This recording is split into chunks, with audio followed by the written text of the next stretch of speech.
ప్రభునందు ప్రియులారా, ప్రభు యేసుక్రీస్తు నామమున మీ అందరికీ వందనాలు.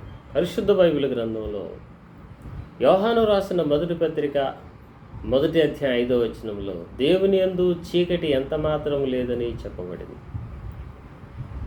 ఈ మాటను అనుసరించి క్రైస్తవ సంఘ చరిత్రలో దైవ సేవకులు అనేక విషయాలు చెప్పారు.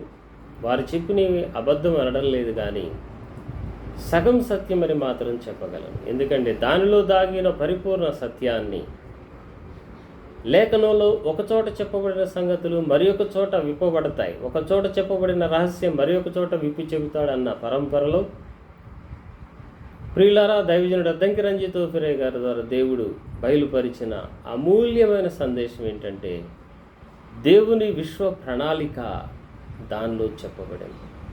ప్రియులారా, దేవుడు అనేటువంటి ఆయన సమీపింపరాని తేజస్సులో తండ్రి కుమార పరిశుద్ధాత్మ త్రియేకుడిగా ఉన్నారు ఈ విశ్వానికి పూర్వం.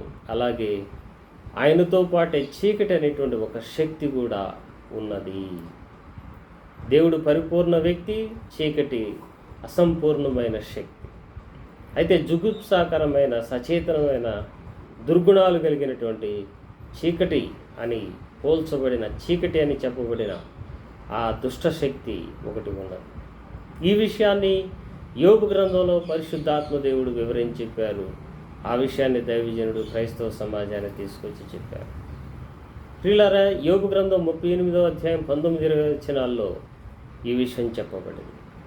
దేవుడు ఆయన నివసించే ప్లేస్ వెలుగు మండలం, దాని యొక్క నివాస స్థలం అంటూ, వెలుగు నివాస స్థలం అంటూ, దాని సరిహద్దులు అంటూ, చీకటి అది నివాసించే స్థలం, దానికి సరిహద్దులు అంటూ చెబుతూ అక్కడ ఇంకొక సంగతిని కూడా పరిశుద్ధాత్మ దేవుడు చెప్తున్నారు. చీకటి అను దాని సరిహద్దునకు వెలుగును తీసుకొని పోలేవును వాళ్ళు. ఎందుకు తీసుకెళ్ళలేరండి? వీళ్ళ మీరు నిజంగా దేవుని విశ్వ ప్రణాళిక అనే ఆ గ్రంథాన్ని చదవాలి. అద్భుతమైనటువంటి గ్రంథం. పాపం ఎందుకు వచ్చింది, ఎలా వచ్చింది, దానికి దేవుడు కారకుడా కాదా, దేవుడు మనుషులను చేస్తే వారు చెడిపోవడానికి పడిపోవడానికి సైతాను కారకుడయ్యాడు, మరి దేవదూతలను చేస్తే వారు చెడిపోవడానికి పడిపోవడానికి ఏం లేదు కదా అని మనం తెలియక మాట్లాడుతున్నాం. పరిశుద్ధ దేవునికి వచ్చిన జ్ఞానం అందుకే అవసరమని ఇంతకుముందు ఎపిసోడ్స్లో చెప్పాను.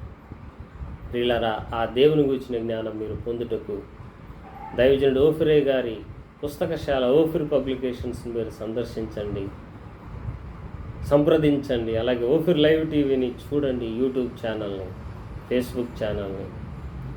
ప్రియులారా, అక్కడ దేవుడు తన దాసుని ద్వారా అమూల్యమైన సంగతులను వాక్యంలో నుండి వివరించి చెబుతున్నారు. గత 46 ఏండ్లు ఆయన ఈ విషయాలను క్రైస్తవ సమాజానికి చెప్తూనే ఉన్నారు. మేము ఆశీర్వదించబడ్డాం, మీరు ఆశీర్వదించబడాలి.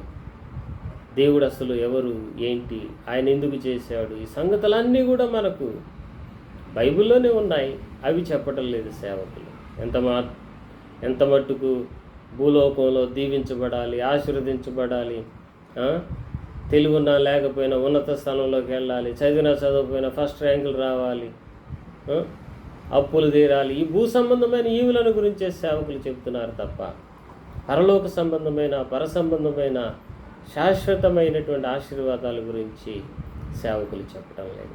ప్రియులారా, దయించి ఓఫిరే గారి సందేశాలు వీక్షించండి, చదవండి, సత్యమును గ్రహించండి, ఆశీర్వదించబడండి. లేకపోతే ప్రియులారా, మీరు పరలోక రాజ్యాన్ని మిస్ అవుతారేమోనన్న భయం నాకుందండి. ఎందుకంటే అంత్య దినములలో అపాయకరమైన కాలాలు వస్తాయని, అపాయకరమైన కాలంలో సైతాను యుక్తిగా పనిచేస్తూ క్రైస్తవుల విశ్వాసాన్ని చెరుపుతుందని, అలా మనలను బలహీనపరిచే దెయ్యమును ఎదుర్కొని జయించాలంటే పరిశుద్ధ దేవునికి వచ్చిన జ్ఞానం మనకు అవసరమని, జ్ఞానవంతుడు బలవంతుడుగా ఉంటాడని సామెతల గ్రంథంలో చెప్పబడిన ప్రకారం అట్టి పరిశుద్ధ దేవునికి వచ్చిన జ్ఞానంతో మనం నింపబడి బలవంతులుగా ఉండి సైతాన్ని జయిస్తామని సైతాన్ గడు ఏం చేశాడంటే ఈ మనలను ట్రాక్ తప్పించాడు, మన గమ్యాన్ని గురుని భూసంబంధమైన ఈవుల వైపు మలిచాడు.